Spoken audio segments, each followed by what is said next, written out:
The voice in my right ear monitor was my own.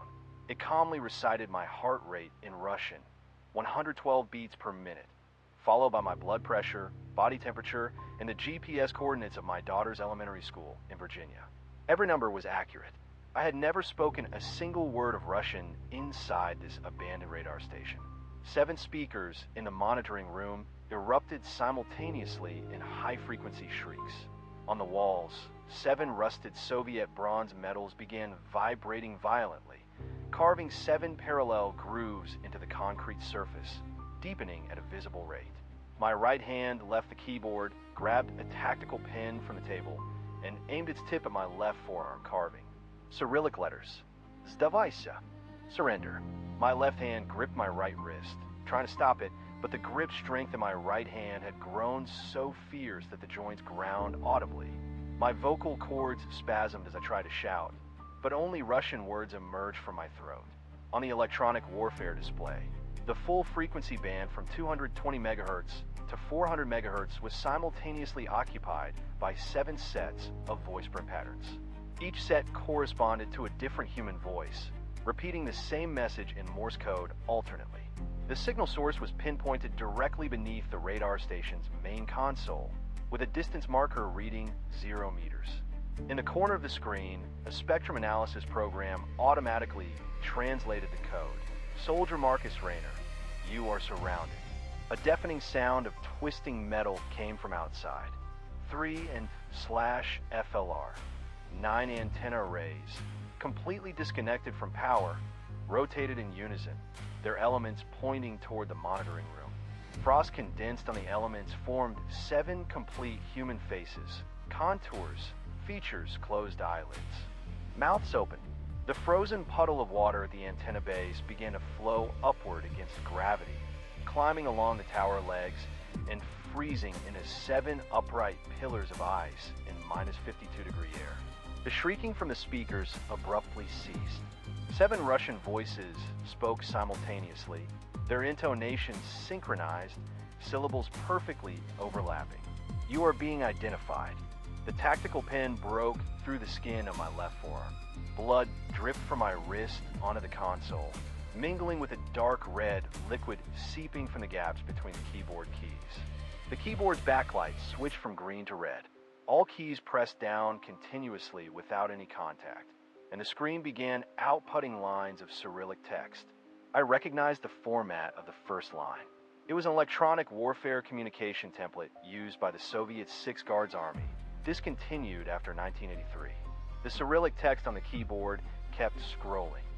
Blood from my left forearm dripped along the console edge, merging with the dark red liquid from the keyboard gaps. 3 days ago, there had been no anomalies inside this radar station. Mission codename, Operation Ice Coffin. Monitor the VLF communications of Russian Boryai-class nuclear submarines in the Bering Strait.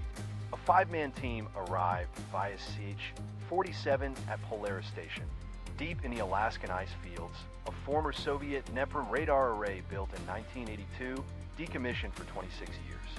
Lieutenant Hudson in command. Technician Patel handled equipment maintenance. Medical officer Chin managed tactical medicine. Sniper Rodriguez provided perimeter security. My duty was signal analysis. While inspecting the old Soviet main console, Patel discovered 7 rows of Russian names and ranks scratched into the equipment backplate with fingernails. Captain Viktor Belousov, Sergeant Alexei Kuznetsov, Corporal Dmitry Volkov. For privates, all marked with the same date, December 25th, 1983. The ranks range from private to captain in a stepped distribution, forming a complete platoon-level chain of command. That same night, I intercepted an extremely faint pulse signal in the 470 to 512 MHz band, logging it as suspected capacitor discharge noise from aged equipment. The next day, the pulse signal's internal voice print separated into 7 distinct layers of human speech. Each layer used standard Russian military communication format: call, response, confirmation, of a 3-part structure.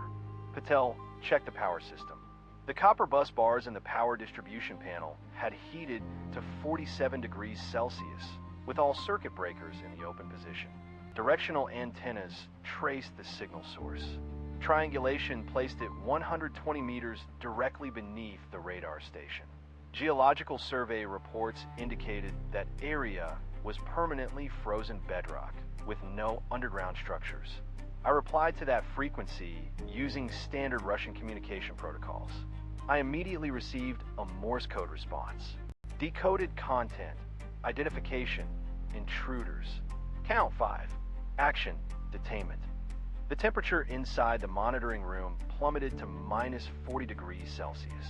The mercury column of the thermometer bottomed out, then began to oscillate at 1 hertz per second, synchronizing with the pulse signal waveform. 7 bronze medallions fell from the walls, arranging themselves on the floor. A standard Soviet defensive formation sand table exercise map, marking 5 key fire points at Polar Day Station. Rodriguez reported from the guard post.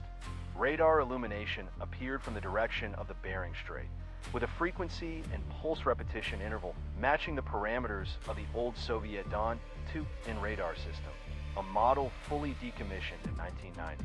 The 72-hour exposure window began ticking at this moment. None of the 5 people present understood the meaning of that number. At 2:17 a.m., all communication equipment inside Polar Day Station simultaneously transmitted at full power. The transmission indicator on the /PRC 152 radio switched from green to red, the frequency hopping pattern automatically cycling on the display, 17 times per second, the sequence matching Soviet electronic warfare templates from the 1980s. Lieutenant Hudson pressed the PTT button in an attempt to shut off the transmission. The button was unresponsive. He pulled the battery from the radio. The indicator light went out, but the display continued to refresh, the signal strength needle remaining pinned at maximum. The radio transmitted without power. Patel rushed toward the electrical panel. The moment his hand touched the panel's casing, the metal cover sprang outward and snapped shut in reverse. 4 fingers, right index, middle, ring, and pinky, had their first phalanges severed simultaneously by the 2 steel plates. The metal panel, like a hydraulic press, instantly crushed his skin and muscle into a translucent film as thin as a cicada's wing, less than a millimeter thick. Fragments of bone squeezed out from the edges of the film, exposed to the sub-zero air, immediately frosting over. Patel did not scream. His vocal cords were commandeered in that moment. From his throat emerged a completely unfamiliar adult male Russian voice. Leave.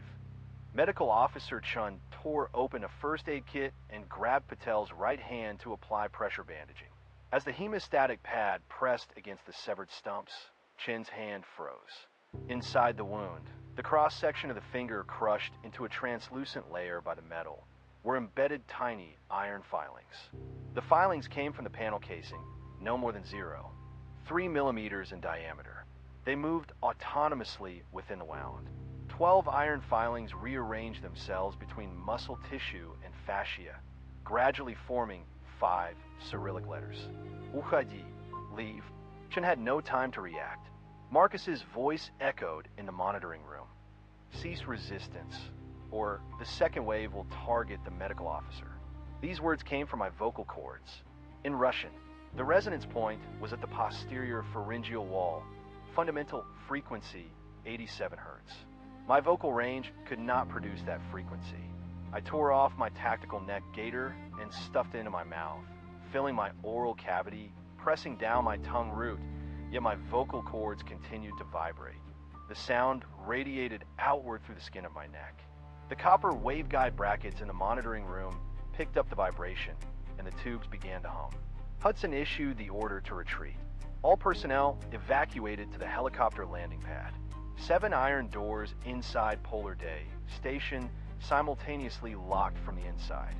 Frost condensed on the door handles, spreading downward and branching out, directly forming 5 terrifying bionic structures: metacarpals, phalanges, knuckles. 7 hands. Ice-bone fingers gripped the edges of the door frames, knuckles bending, locking tight. Rodriguez used a breaching shotgun against the side door's hinge, firing at close range. The door was blown open. Outside, air rushed in, temperature minus 52 degrees Celsius.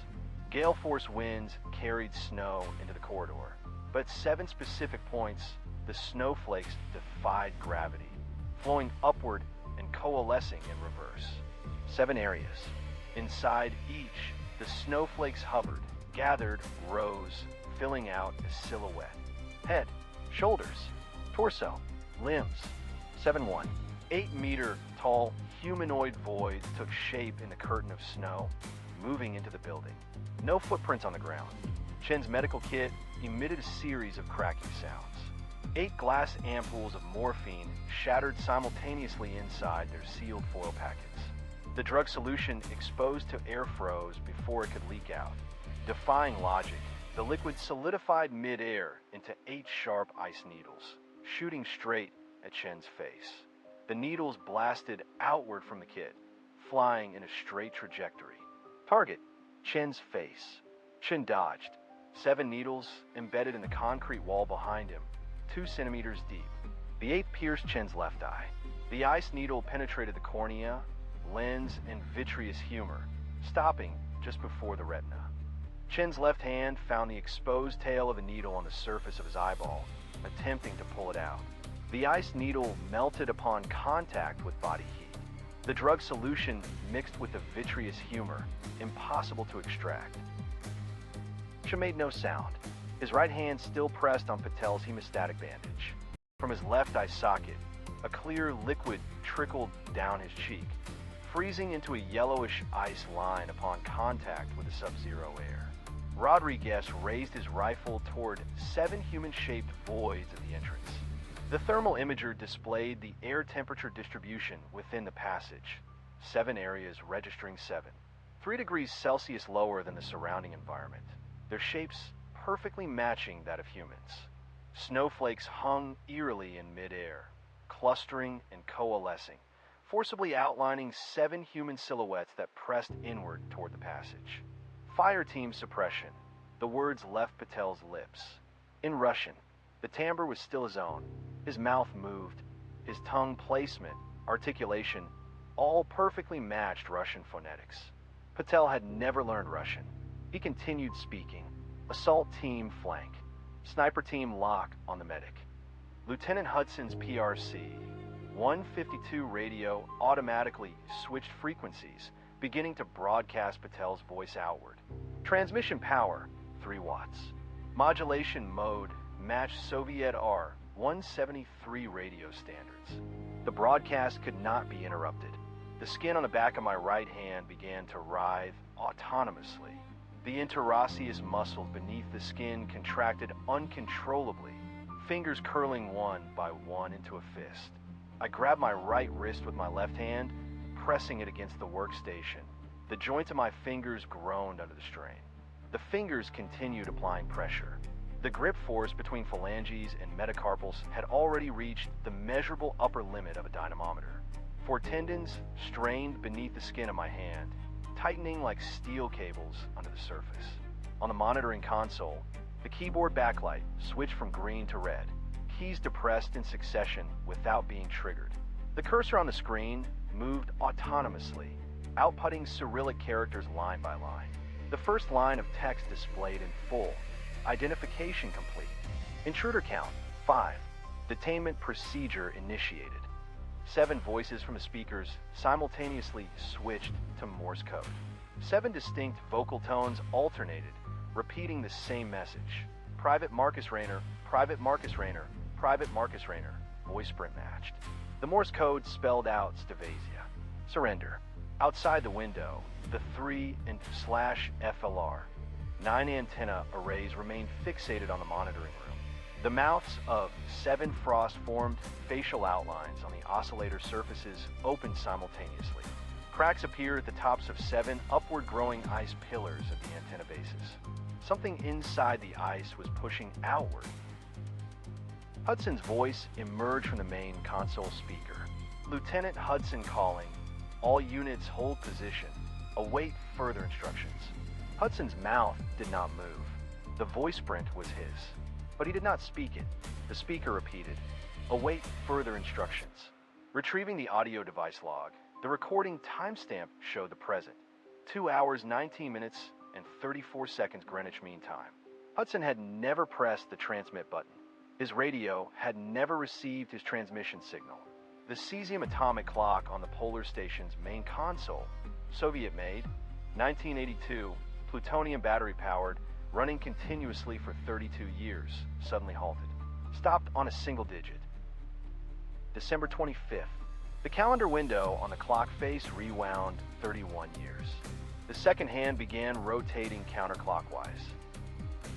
The attack ceased completely within 17 seconds.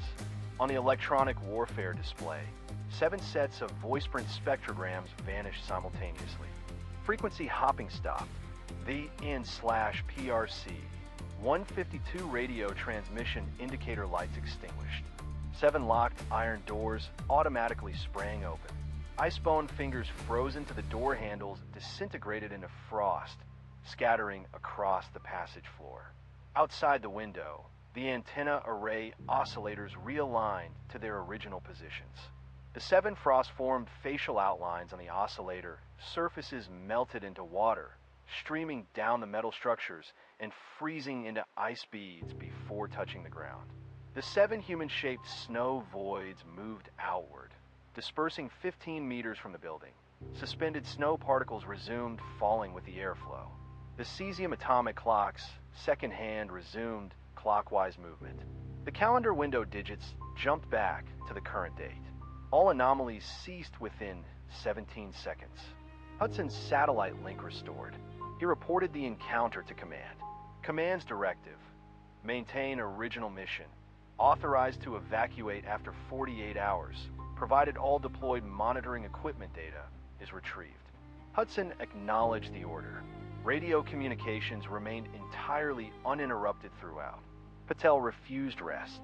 The 4 broken fingers on his right hand were pressure bandaged by Chun. The outer layer of gauze already soaked and frozen into a hard shell of blood. Using his left hand, he operated the spectrum analyzer, retrieving complete spectral records from during the attack.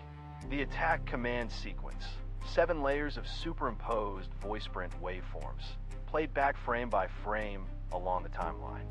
Patel magnified the waveform to the sampling rate limit, discovering a secondary signal beneath the primary sequence. Low power, persistently present, masked by the main signal. Decoded, it revealed a segment of English text. Warning: demonstration complete. Protocol: full assimilation after 72 hours of exposure. Time remaining: 41 hours, 13 minutes. Patel forwarded the decoded result to all unit radios. No one responded. Marcus returned to the control room and examined the sand table model laid out with 7 bronze medals on the floor. Previously marked as a defensive formation, he corrected his judgment after reviewing the positions of the firepower markers. All 5 key firing points had shifted their barrels, now locked firmly onto the core interior of the building. This was a kill map designed to seal everyone inside completely. While clearing debris from the side entrance breach, Rodriguez discovered coagulated blood beneath layers of paint on a shattered door frame. 7 layers of paint with Soviet-era military green beneath. The bloodstains were trapped between the 3rd and 4th layers. Chin used field blood type testing reagents to sample and analyze it. The results confirmed human blood, with 7 distinct blood types covering the entire ABO and RH blood group systems. The dryness and preservation period of the blood matched, 31 years. When compared to the handwriting pressure characteristics of the 7 engraved lines, the depth, spacing, and stroke intensity of each line corresponded to 7 different writing habits. Hudson pored over the Soviet handover documents left at Polar Day Station.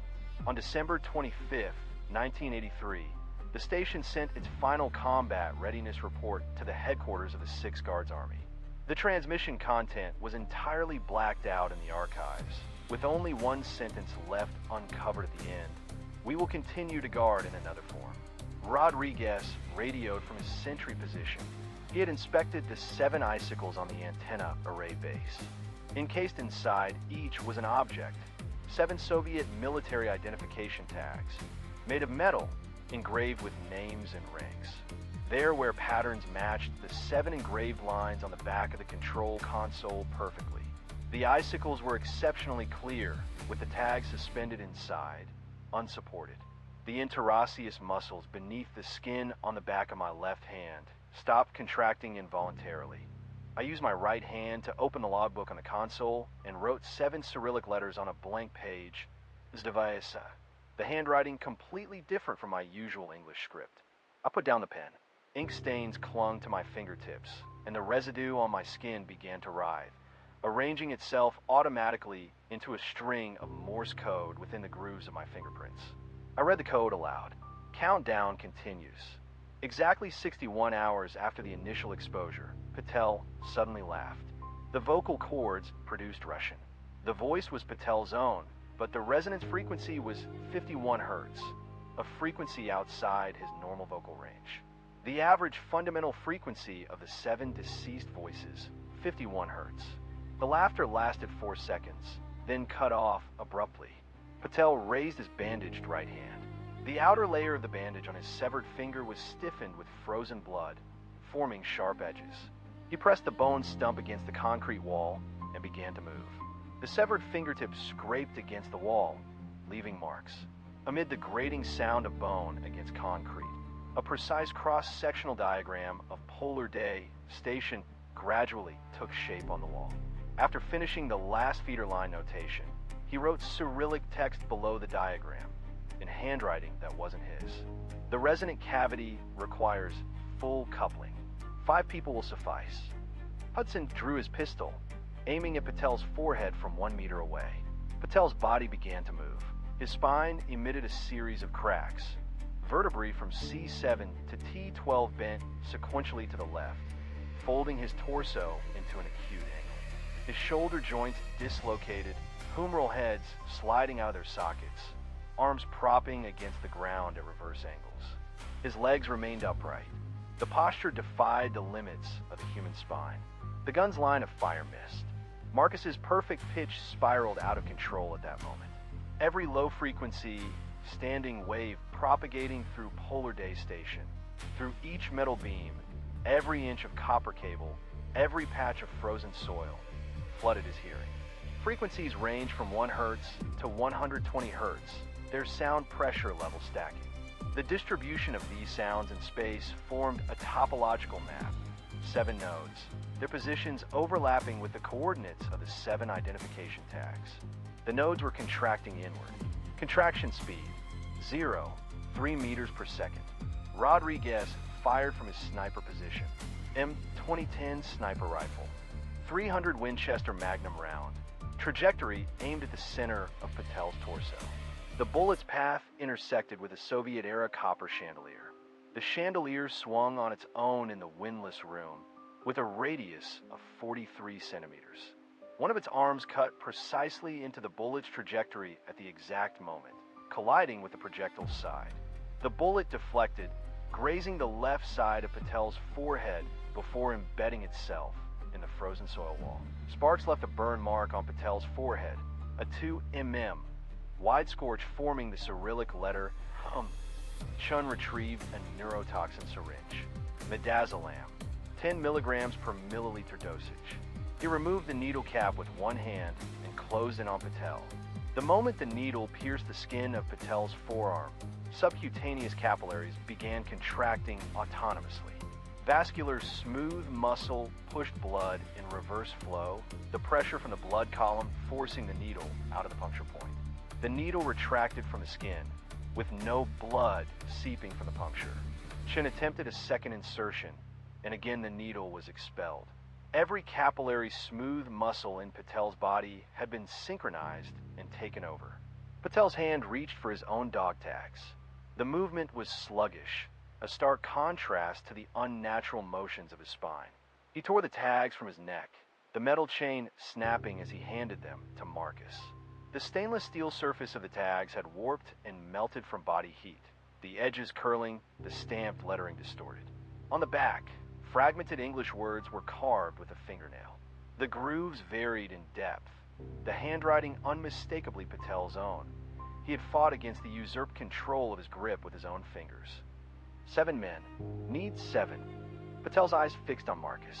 His pupils contracted normally. His lips continued to quiver, silently repeating the last 2 words. Need 7. The second hand of the cesium atomic clock on the main console of Polar Day Station began to accelerate. The dial readings increased at a rate of 1 hour per second. Numbers flickered across the face, the date window flipping day by day. December 1st, December 5th, December 12th, December 20th, then it stopped. The date window displayed, December 25th. The second hand kept moving, the hours kept accumulating, but the date remained locked. From the direction of the storage room came the sound of frozen earth cracking. 7 sets of Soviet winter combat uniforms rose from the permafrost.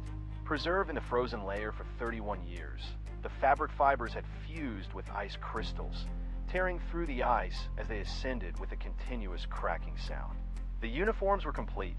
Overcoats, trousers, belts, boots, ear flap hats, each set unfurled on its own inside the storage room, hanging vertically in the air. The collar height corresponded to that of an adult male, the hems floating above nothing, yet the interiors were being filled. The inner fabric stretched to outline 3-dimensional contours of shoulder width, chest circumference, and arm length. Coat buttons fastened themselves, belts tightened automatically, boot soles touched the ground. 7 sets of uniforms filled out. The 7 sets of uniforms took their first step simultaneously. The overcoat hems swayed in the air, boot soles imprinting tread patterns in the dust on the floor.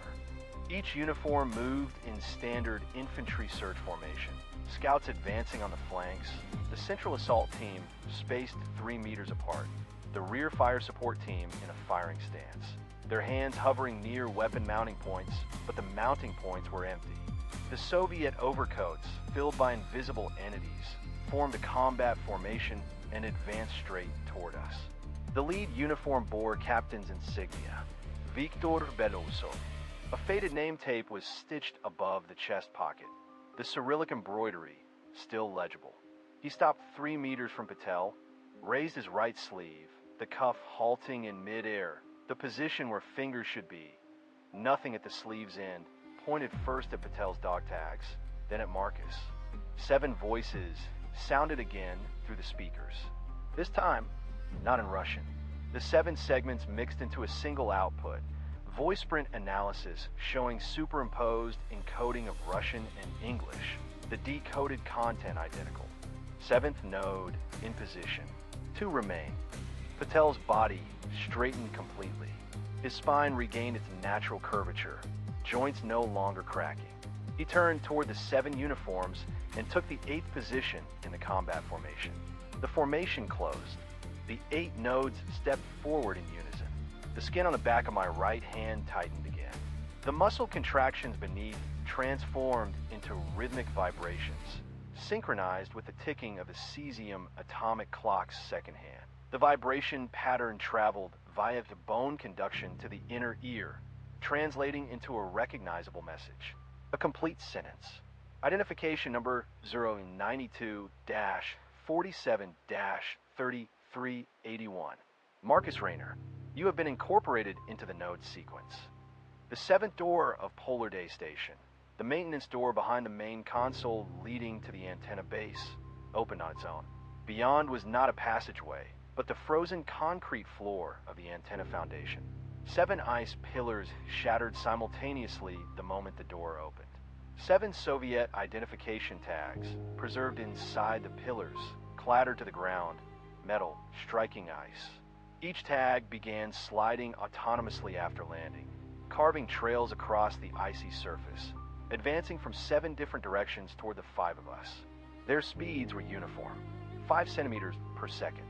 7 tags, captain, sergeant, corporal for privates, dragged 7 parallel metallic scratches across the ground. The scratches pointed toward Marcus.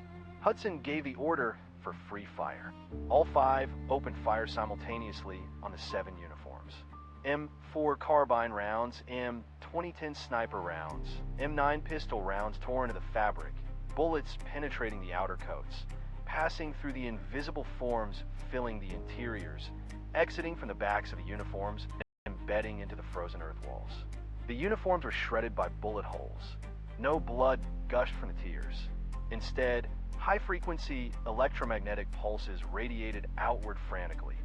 Oscilloscope readings showed pulse widths of 120 microseconds, peak power covering 470 to 512 megahertz. 3/PRC. 152 radio receiver front ends overloaded, screamed for half a second, then fell silent, circuits burned out. The radio displays died permanently. Patel's body was completely taken over. He stood at the 8th node position, his vocal cords producing 7 distinct voices simultaneously through multiple resonating cavities. Fire team suppress, assault team flank, sniper team lock on the medic. He pointed a severed finger toward Chun. Rodriguez's M2010 sniper rifle bolt cover exploded inside the receiver.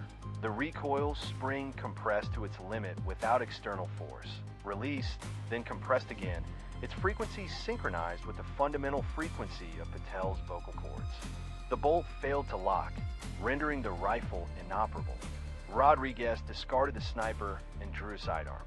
Chen's left eye socket began sprouting new granulation tissue.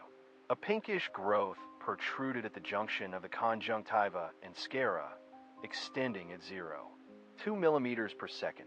Each cluster of tissue vibrated at 51 hertz, the average fundamental frequency of the 7 dead voices. Chun clutched his throat with one hand, roaring, "Shoot me!" His right hand left his throat, fingers bending uncontrollably. The index finger extended, while the middle, ring, and pinky fingers curled.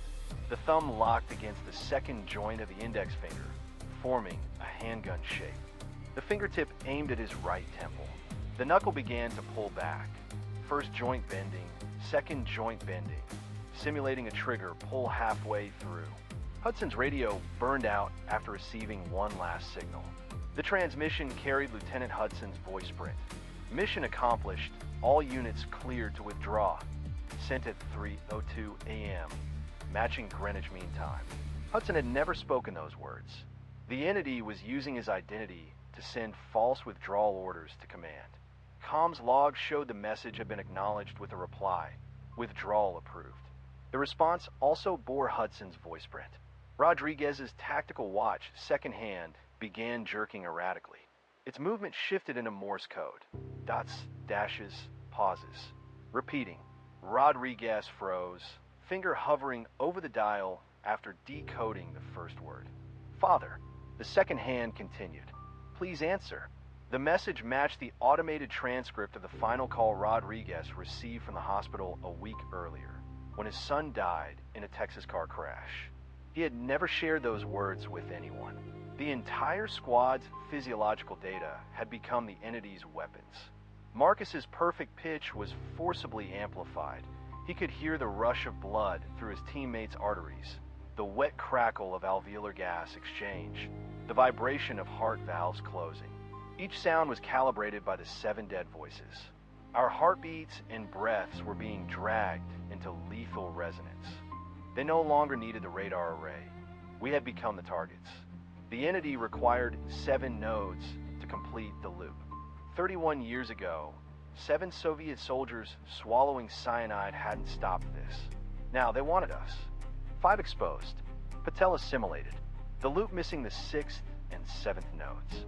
The only way out was to generate a counterphase carrier wave, a lunge for the control console, using the polar station's cesium atomic clock as a reference, turning the base's metal skeleton into a massive sound dampener. Hudson made the tactical call. He and Rodriguez lured the 7 uniforms and Patel away from the radar array's focal point, stretching the entity's nodes outward to buy time for modifying the equipment. Chun laid down, suppressing fire with a Gatling gun, sealing the main passage against being surrounded. He handcuffed his right arm to the weapon's grip, his fingers already hijacked but cuffed. At least the barrel stayed aimed down the corridor, not at us. With his left hand, he locked the cuff. His right fingers still twitched against the metal, seeking to release.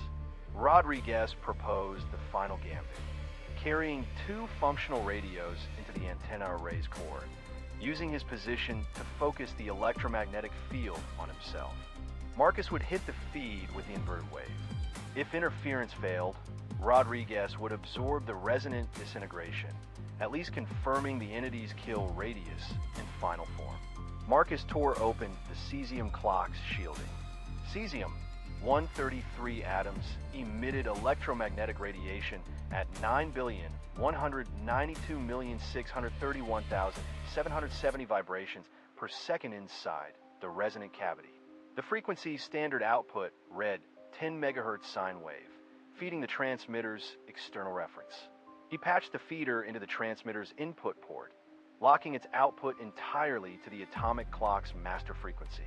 During the operation, he discovered the contents of the third-to-last page in the Soviet master log. The timestamp read 2:47 a.m., December 25th, 1983. I read Captain Belousov's handwritten Russian on the page. Translation as follows. The entity has completed assimilation of the fourth soldier. The 7-node closed loop is nearing completion. No suppression measures remain.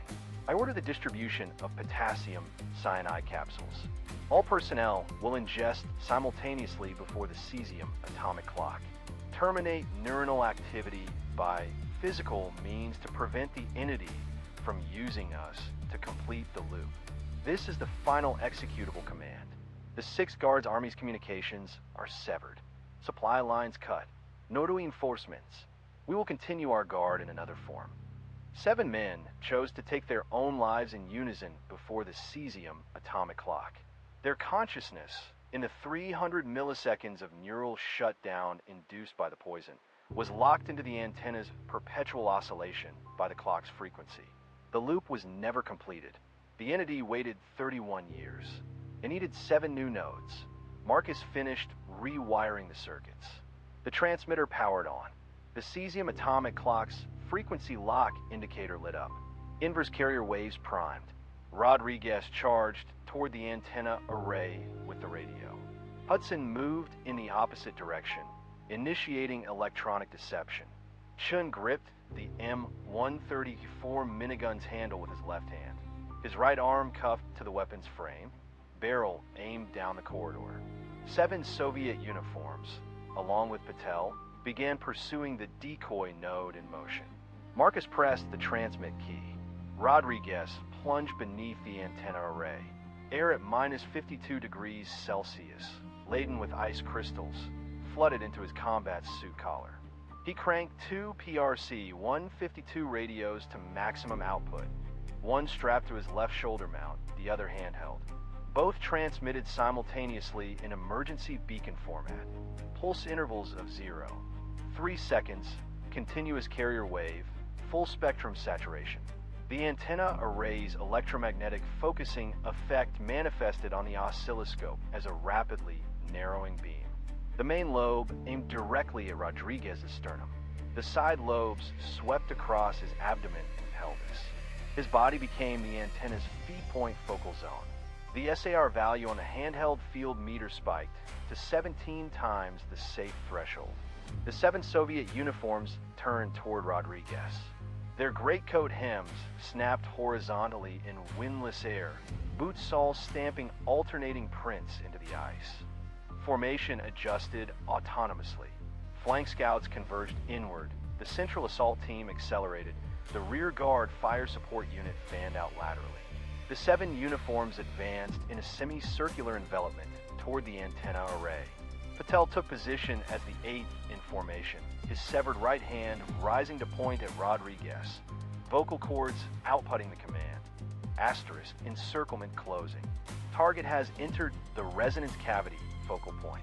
Asterisk should set up the M134 at the main corridor entrance.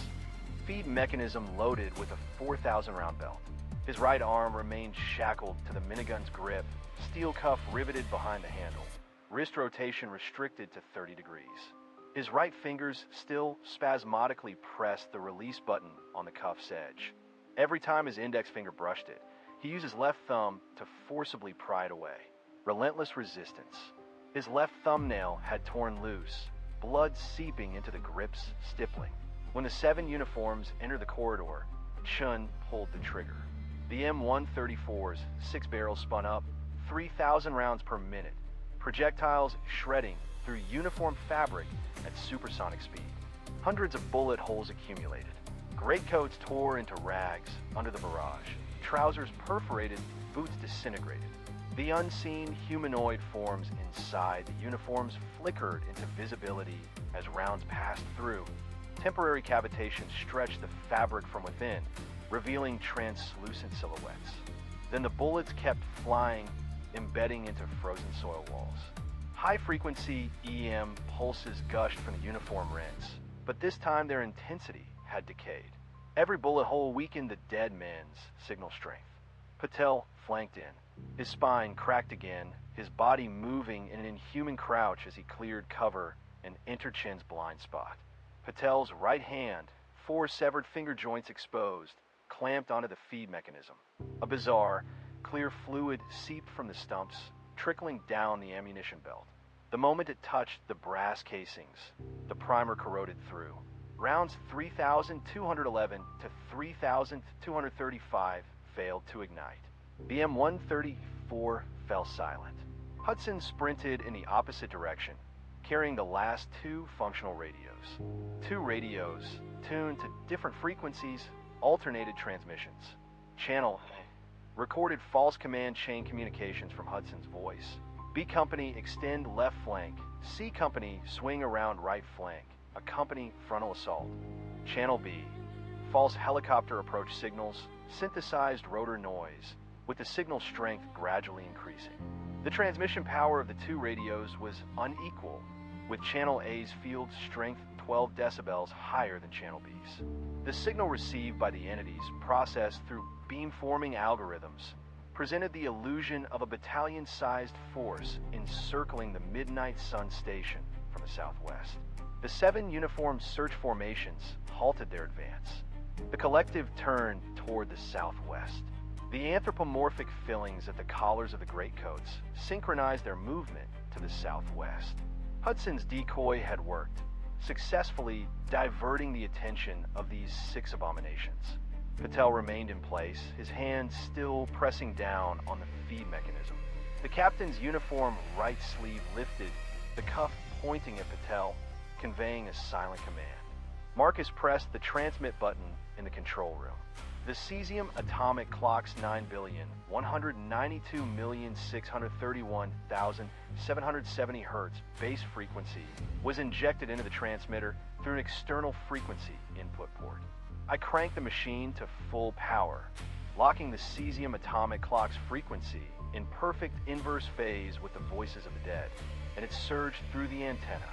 The inverse carrier wave radiated outward from the antenna elements. Every metal structure within the Midnight Sun Station, copper waveguides, iron beams, steel foundation frames embedded in the frozen ground, and the rebar grid within the walls, simultaneously became a re-radiator under the inverse carrier wave. The metallic skeleton of the building transformed into a colossal anechoic chamber. 7 voices of the dead emerged from the speakers. The first, the captain's voice, at 87 Hertz. The inverse carrier wave, at 87 Hertz with a 180-degree phase shift, reached the same speaker coil simultaneously. The sound waves met in the air, their compression and rarefaction regions complementarily canceling each other out. The volume dropped to 0. The second, the sergeant's voice, at 51 Hertz. Canceled. The third, the corporal's voice, at 63 Hertz. Canceled. The 4th to 7th, for privates' voices at 42, 55, 71, and 94 Hertz. Each was canceled in sequence. The speakers fell silent. The 7 uniforms simultaneously showed visible changes. The human-shaped outlines within the greatcoats began to destabilize. The fabric's expansion and contraction lost its rhythm. The arm width and chest circumference swelling and collapsing within seconds.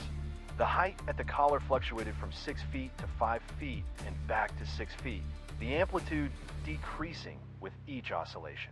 The military boots lifted from the ground without external force.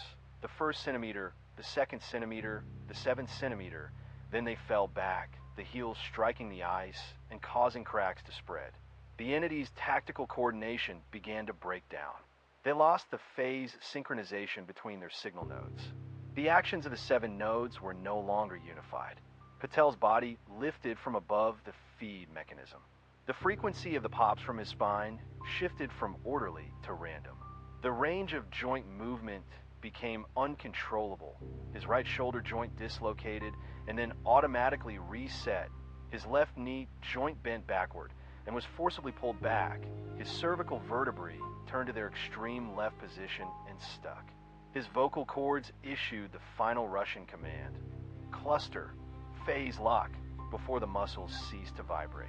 Patel fell to his knees, his hands bracing the ground, his body maintaining this position without movement. His pupils reacted normally to light. Autonomous breathing resumed.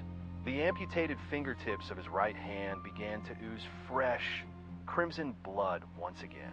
Rodriguez maintained the transmission in the key area of the antenna array. His body was in the overlap zone of the inverse carrier wave and the residual standing waves of the entities. The needle on the field strength meter oscillated back and forth at the intersection of the 2 electromagnetic fields. The inverse carrier wave suppressed 6 of the 7 resonant frequencies. The 7th, 49 Hz, the resonant frequency of Private Volkov, lingered in the overlap zone. The residual standing wave passed through Rodriguez's body. Simultaneous stress concentrations formed in his 3rd, 4th, and 5th left ribs within the cortical bone. The molecular bonds of the collagen fibers in the bone were stretched to their breaking point by the 49 Hz mechanical resonance. The 3 ribs fractured simultaneously. The broken fragments shifted inward, piercing the left chest cavity. The splenic capsule ruptured in resonance. Splenic pulp squeezed out through the tear, and 300 milliliters of blood accumulated in the abdominal cavity within 10 seconds. The glomerular capillary basement membrane of the left kidney ruptured under the resonant frequency. The nephron structure disintegrated, and urine mixed with blood in the renal pelvis. There were no external wounds on the skin. All damage occurred internally. Rodriguez did not collapse. His right hand still gripped the transmitting PRC 152. The radio continued to emit a distress beacon. His left hand found the left chest wall, pressing through the combat gear to the rib cage, his fingertips feeling the broken rib fragments moving beneath the skin. He maintained his standing posture. The radio indicator light continued to flash. Marcus made the final frequency adjustments at the main control console. He opened the inspection cover of the cesium atomic clock, exposing the cesium-133 atomic beam tube. The vacuum structure inside the cavity remained intact after 31 years. He dialed the transmitter's frequency tuning knob directly into the secondary output, locking onto the comb-like spectrum generated by the phase lock loop. Each comb tooth aligned with a segment of the dead voices. 7 comb teeth aligned with 7 frequencies. Each tooth was independently phased before transmission. The transmitter's output power was cranked up to its maximum, 15 watts, full antenna gain. Every metal surface in the control room began to oscillate in unison. Copper metals bounced on the floor, their frequency matching the amplitude envelope of the inverted carrier. 7 Soviet identity tags stopped sliding on the ice, the metal scraping ceasing. Each tag halted at its current position, refusing to move further. The 7 military uniforms began to disintegrate from the inside out. The invisible padding inside the coats was stripped away layer by layer by the inverted carrier. The outer fabric of the coats, now unsupported, fell onto the ice in a fan-like spread. The inner layers, the uniform jackets, trousers, and belts, all lost their human contours simultaneously and fell freely from their suspended state. Each layer of fabric lay flat on the ground, folded back into the precise creases from 31 years ago. This was the standard folding method used in Soviet military uniform storage. The 7 uniforms collapsed entirely within seconds. At the collar of each garment, a faint yellow mark remained on the inner fabric. The shape of the mark corresponded to the oil secretion pattern on the back of a human neck. 7 marks, 7 people had once worn these uniforms. Just before the entities vanished, the 7 voices in the speakers restarted. The inverted carrier was still transmitting, slicing the voices into fragmented pieces. Russian, English, and the voice of Marcus's daughter alternated, their syllables shifting at high speed within single utterances. Frequency always exists, just waiting for a new conductor. The second hand of the cesium atomic clock stopped. The dial needles reversed direction. The second hand rewound at the rate of 1 year per second. The calendar window flipped backward. 2000, 1990, 1985. It stopped at midnight on December 25th, 1983. The needles reset to 0. The atomic clock resumed ticking, forward at a normal pace. The main control console's speakers fell silent. The 7 voice print patterns on the electronic warfare display vanished. The 470 to 512 MHz band returned to a background of static. Rodriguez's remaining radio picked up an external signal, a weather broadcast from the U.S. military base in Alaska, reporting the day's temperature and wind speed. The signal source was normal. Chin used his handcuff key to unlock the steel cuff on his right wrist. His right hand, which had been involuntarily tense, relaxed into a natural curve. Chun retrieved the medical kit and, using his left hand, pressed a gauze pad over the clear liquid seeping from his left eye socket. He approached Patel. Patel remained in a kneeling position, his breathing steady, his pupils constricting normally. His vocal cords no longer produced any sound. Hudson shut down the electronic deception on both radios and switched back to the command channel. He transmitted a tactical situation report to headquarters. The message read, Operation Ice Coffin encountered unidentified electronic warfare attack. 5 survivors. Patel critically injured. Rodriguez requires immediate surgical intervention, requesting emergency medical evacuation.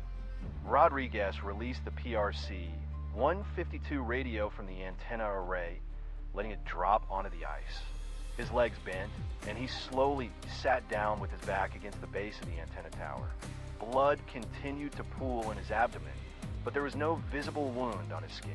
He remained conscious, his breathing shallow and rapid, at a rate of 34 breaths per minute. He watched the ice frost on the antenna elements melt into human face outlines, his lips moving silently, no sound escaping. Marcus stepped away from the main control console. The Cyrillic letters, etched into his left forearm with a tactical pen, had stopped bleeding, the edges of the wound curling inward, healing at an unnatural rate. He walked toward the antenna array. The distance between the 7 identity tags on the ice and the 7 fallen uniforms was exactly 2 meters, the distance from the tags to the collars of the uniforms. In the air, at 52 degrees below zero, Marcus bent down to pick up the first identity tag. Captain Victor Belousov. The metal's temperature was identical to the ice, but the moment his fingers touched it, the metal warmed by 3 degrees Celsius. The rescue helicopter arrived 6 hours and 12 minutes later.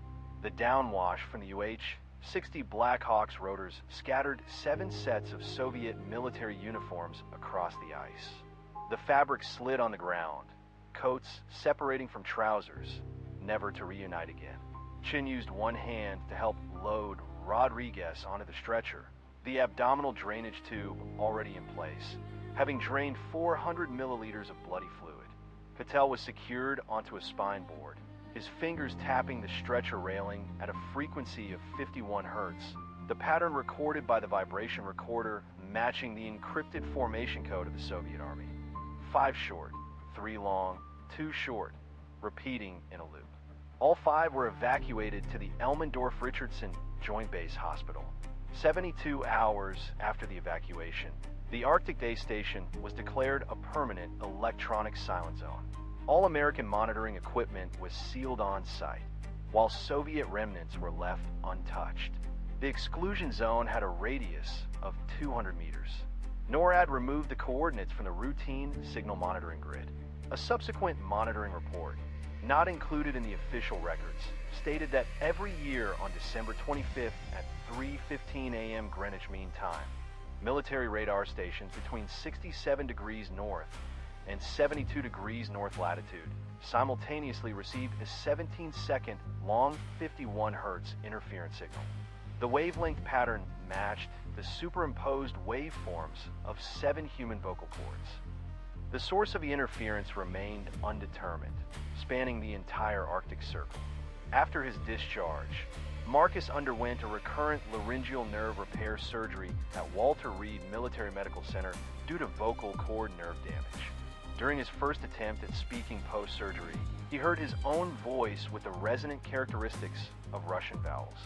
His attending physician attributed it to post-operative edema and assured him it would resolve on its own. In the discharge paperwork, a nurse's note from the recovery room stated, "The patient recited 7 complete names, corresponding ranks, and the date of December 25th, 1983, in Russian during the anesthesia recovery period, then resumed English communication with no memory of the event." 6 months after the surgery, Marcus received an email. The sender was listed as the Automated Spectrum Monitoring Program from the Arctic Day Station before its data was sealed. The attachment was a 7-second audio file, marked with a frequency range of 470 to 512 megahertz. Played through regular headphones, it sounded like low-frequency noise, but after noise reduction, it became clear that 7 distinct voices were alternating in English, repeating the same phrase. "Soldier, you're listening. Soldier, you're being listened to." Marcus opened the file in audio editing software. The spectral analysis program detected an additional pulse sequence in the ultrasonic range, beyond the 20 Hz to 20 kHz audible spectrum. He selected the ultrasonic segment and decoded it. The output was a GPS coordinate. The coordinate pointed to the location of the device he was using to open the email, a 3rd-story apartment by the study window. Outside the window was a parking lot. The parking lot showed no signs of abnormality.